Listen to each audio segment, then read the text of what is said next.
ഈ വീഡിയോയിൽ കാണുന്ന വളർത്തർക്ക് പറ്റിയ നല്ല 2 പോത്തും കുട്ടികൾ. അത്യാവശ്യം കേട് തീർന്ന കുട്ടികളാണ്. തീറ്റയും വെള്ളം കൂടിയൊക്കെ ഉണ്ട് പോത്തുകൾ. ഡെലിവറി സൗകര്യം ഉണ്ടാവും. ഡെലിവറിയുടെ ചാർജ് എക്സ്ട്രാ വരുന്നതാണ്.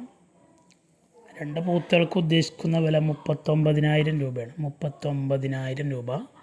കച്ചവടത്തിൻ്റെ ഭാഗമായിട്ട് ചെറിയൊരു അഡ്ജസ്റ്റ്മെൻ്റൊക്കെ ഉണ്ടാവും. സ്ഥലം മണ്ണാർക്കാടാണ്. താല്പര്യമുള്ളവരുണ്ടെങ്കിൽ വിളിക്കുക.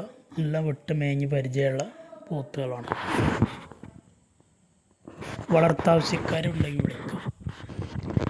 അത്യാവശ്യം കാലകര ഇടന്നിട്ടൊക്കെ ഉള്ള പോത്തുകളാണ്. നല്ല ആരോഗ്യം ഉഷാറൊക്കെ ഉള്ള കുട്ടികളാണ്. കൊണ്ടായി നിർത്താൻ താല്പര്യമുള്ളവർക്ക് നല്ല ഡെലിവറി സൗകര്യമൊക്കെ ഉണ്ട്. ഡെലിവറിയുടെ ചാർജ് എക്സ്ട്രാ വരുന്നതാണ്. വളർത്താവശ്യക്കാർക്ക് പറ്റിയ നല്ല 2 പോത്തുകൾ.